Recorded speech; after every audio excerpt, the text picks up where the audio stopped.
Hello children. Today we are going to talk about Apoothi Adikal Nayanar. It is a story of devotee of a great devotee of Lord Shiva. Nayanars mean those who rendered great services to Lord Shiva. There were 63 of them. 4 of them were prominent because they sang on Lord Shiva to glorify him.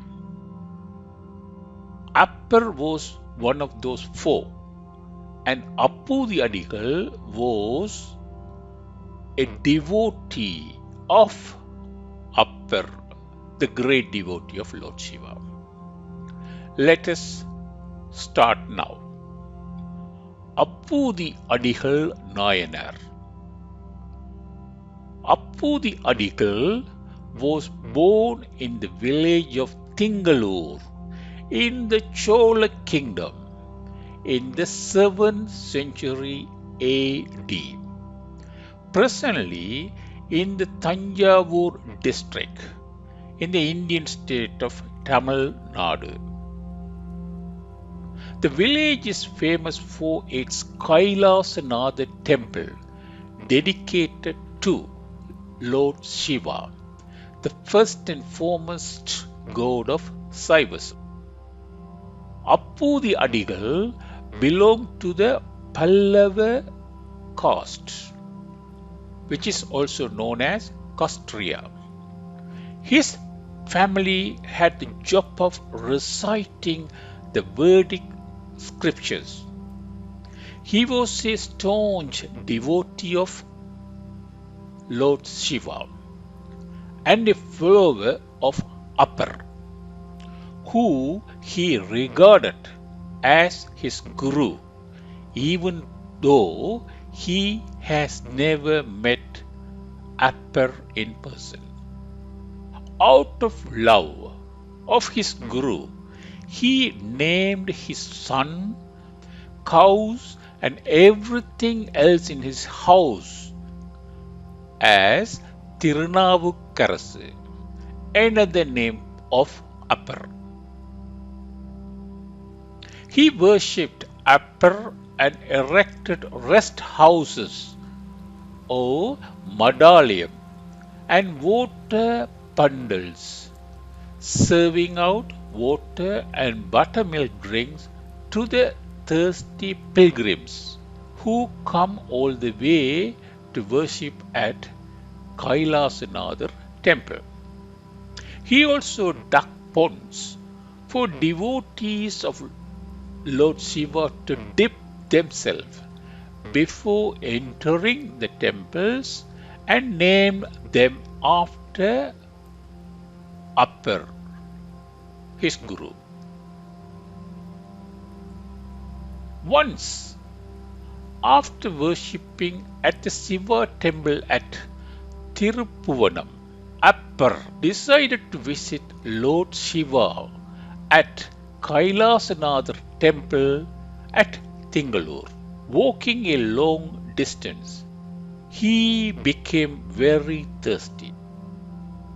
Looking around, he saw some bundles or marquee, and he went to the bundle that was distributing food and water freely to the pilgrims and saw his own name, Tirunavukkarasar water bundle, written there in the name board. Bundle were and still a common practice of devotees or businesses who can afford so to set up and distribute food, drinks and water to pilgrims, and in this case the bundles were in Appar's name instead of the actual devotee Apoothi or any other volunteer. Upon inquiry, fellow pilgrims informed him that the bundle were being set up by a great devotee of Lord Shiva, Apoothi Adikal, who followed the path of Upper, whom he considers as his guru. Surprised by that, Upper went to the home of Apoothi Adikal, who had no idea that the visitor was Upper himself. Nonetheless, they welcomed the aged pilgrim. Both bowed each other, and the guest asked Apoothi if he ever saw Upper. For which Apoothi Adikal said, "No, but hopefully soon."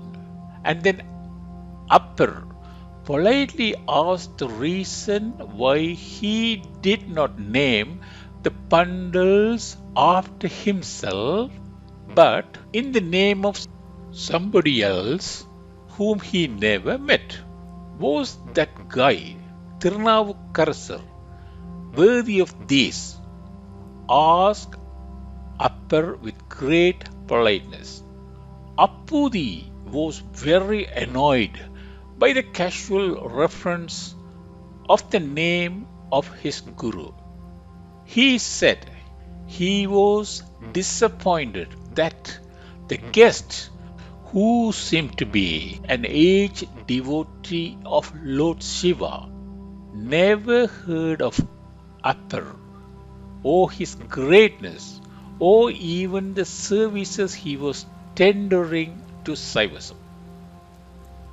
Realizing that the host and his family were greatly annoyed, Upper told them, "Oh dear Apoothi, please don't be annoyed. The poor person in whose name you have set up those pandals and offer great services to the pilgrims is standing here in front of you, and I am wondering if I am worthy of this." Hearing that, Apoothi Adikal and his whole family fell at his guru's feet and worshipped him.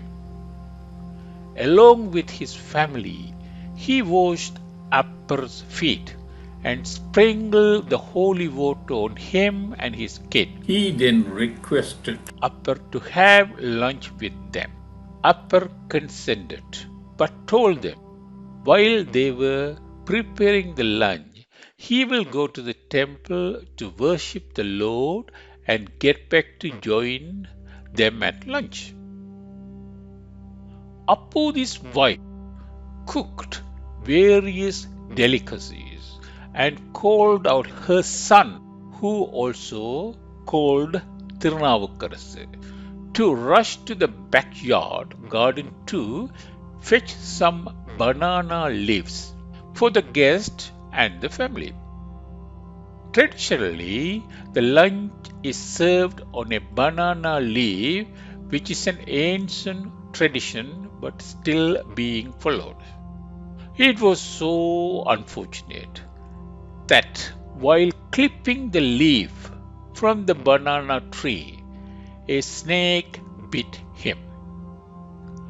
Before the poison took effect, so as not to delay the lunch, the boy rushed with the banana leaf to his mother. On handing the leaf to his parents, he collapsed but requested not to stop the lunch to the very rare guest. The parents thought their son had died due to the venom. Not to delay the lunch of his guru, Apoothi and his wife hid the corpse and waiting for Appa to return.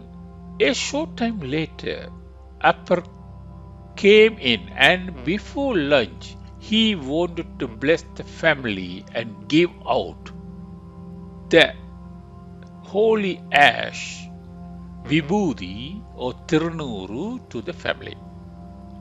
Apar called out for their son to give out the holy ash and to sit with him for lunch, for which Apoothi said he wouldn't be useful anymore.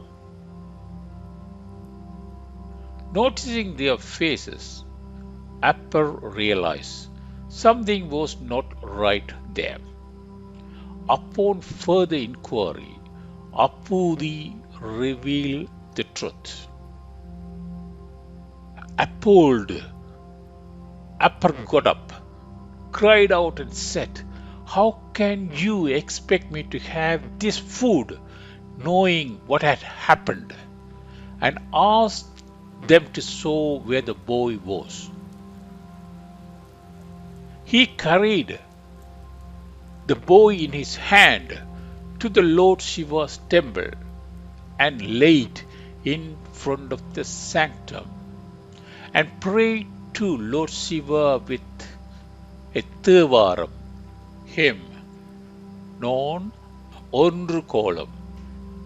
The child was resurrected.